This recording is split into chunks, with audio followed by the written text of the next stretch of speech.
Well, good evening, friends and family. We're coming on from date of our anniversary trip, Hello, everyone. and it has been marvelous, of course. And we wanted to come on tonight and really talking about connecting and reconnecting, not necessarily making the connection within our marriage with each other, but making the connection with other people, other Yes. couples, people whom we haven't seen in a very long time, people we haven't talked to in a while, or even just meeting new people. Like we met a nice couple this morning Yes. at At breakfast at brunch. the Yeah. hotel. So it was just great making the connection with them this morning, and then being able to spend some time with my brother Sterling, who lives here in Atlanta, and then making the connection with my husband's brother, my brother-in-law Gabe, Yes. and his wife Chelsea. Chelsea.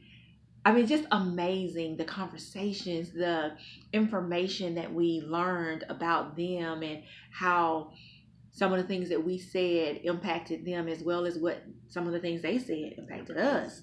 Yes. So honey, what did you get out of making the reconnection and connecting with the people we were able to meet today? Well, what I got out of it was it's good for us to share our testimonies because you never know what someone else has been through and how similar um, those testimonies will be, but how impactful it would be for your testimony to impact their lives and push them to another level Mm-hmm. and bring clarity to some things. So that's what I got out of it. I love seeing the smiles, the the release or relief in that, man, somebody else has been through this too. Yeah, absolutely. Because the couple we met this morning was a military family, come from a very long history of military background. And so we talked about when my husband was in the military, how I'm just not a military wife. At It just all. ain't me. At all. No, no, no, no, no. When you marry me, you got to be at home with me, not overseas somewhere. So, over them seas fighting for somebody else in this country, you got to come home.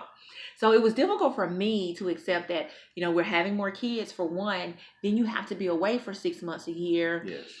I mean, and it could be less. However, I'm still left at home, and now I feel like a single parent.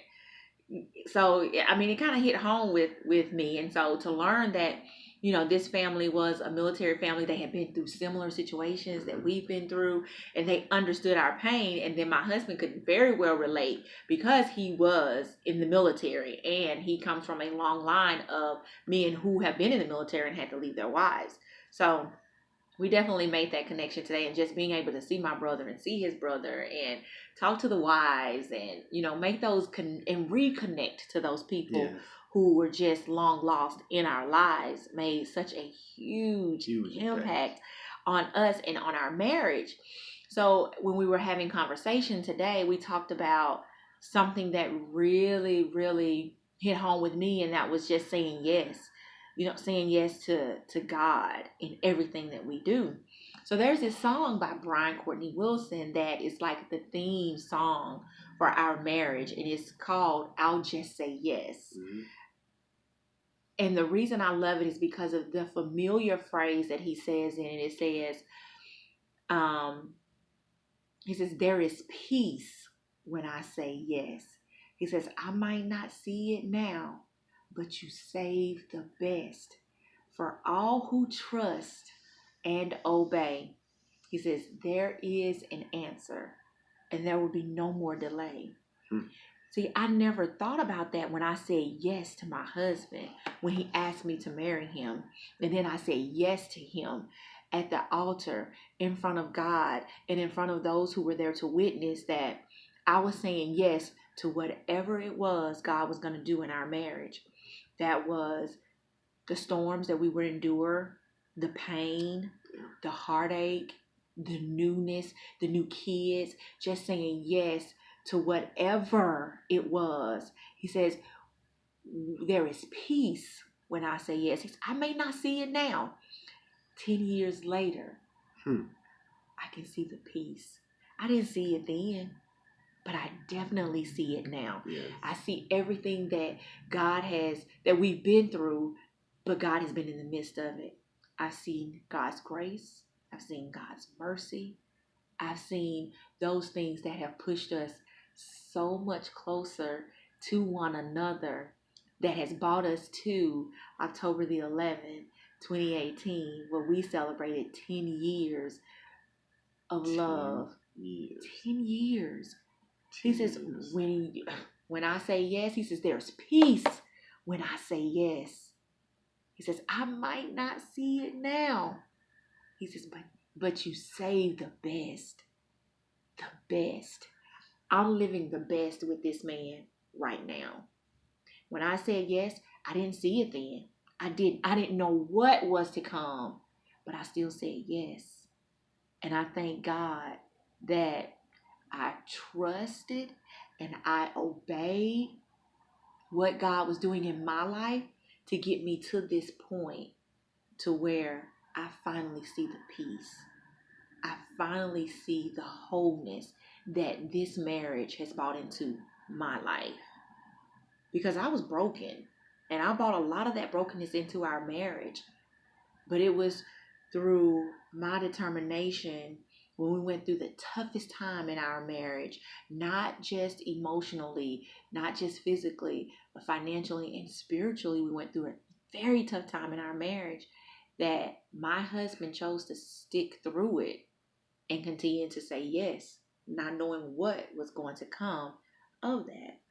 And I really thank him for it, because now I see the peace that I didn't see then, but I definitely see it now. And I'm so glad that she did see it. Now, let's talk around with me. Love is something that's not always sunshine, rainbows, and diamonds and glitter and glamour. Absolutely. And sometimes love is tough, and you would have to push through some things. Not accepting this stuff, but pushing through issues. Yeah. We both brought issues into the marriage that were not healthy for us. But through the grace of God, man, we were purged of all those things. But we had to be honest with ourselves first. And in reconnecting with the people we saw today, that was one of the common things that kept coming up, is being honest with yourself. Yeah. And without being honest with yourself, it's going to be hard for you to be honest with someone else.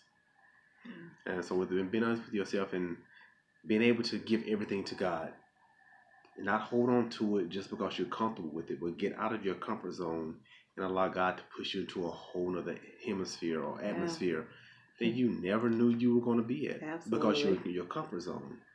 And one thing love and marriage does for you is going to push you to another level, especially with Christ. Yes. When you get saved, people think you get saved is going to be all beautiful and sunshine. Man, being saved, God is going to test you. I'll take that back. You're going to be tested. Not God is going to test you. You're going to be tested. And you have to say yes and let him lead the way.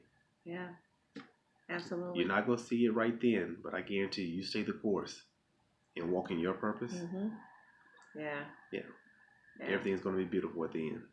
And I truly feel that a part of my purpose is being a wife, is being his wife, Yeah.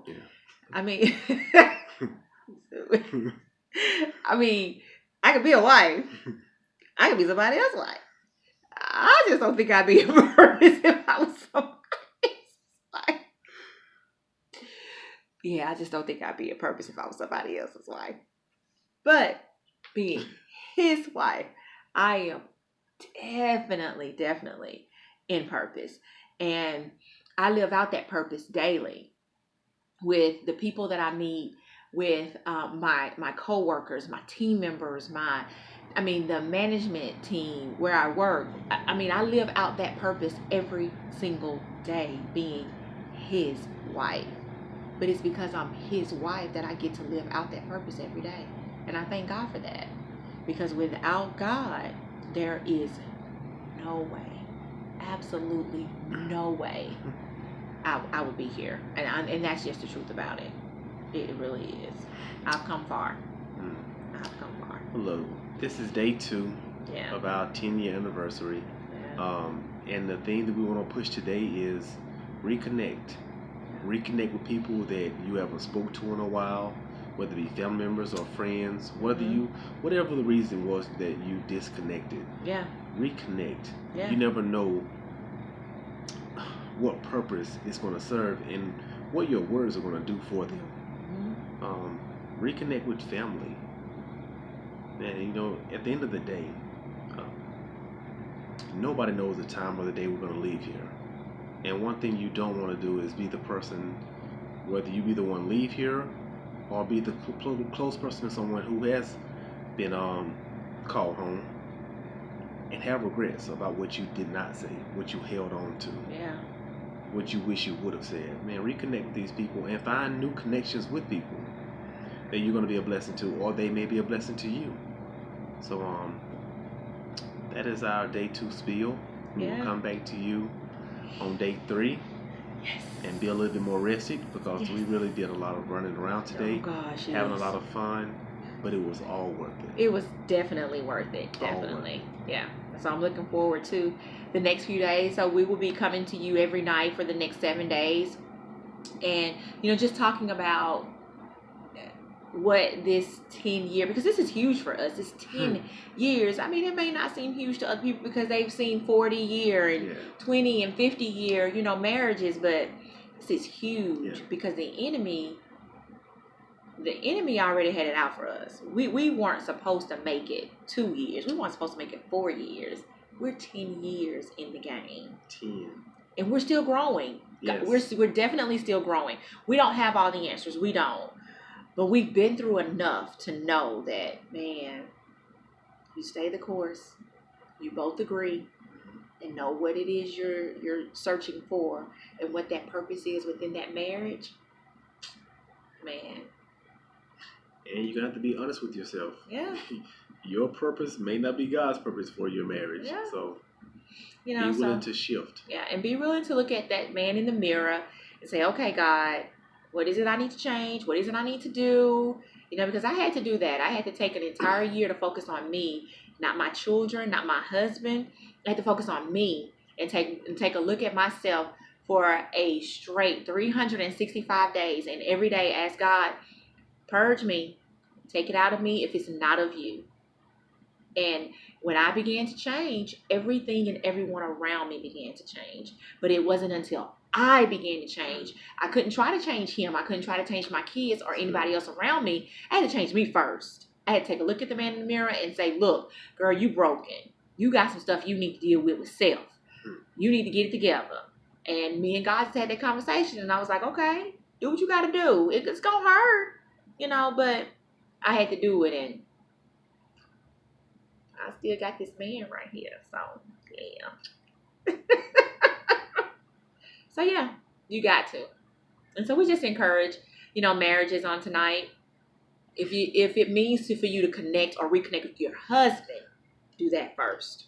Yes. That's your first ministry. Yes. Is reconnecting or connecting with your husband.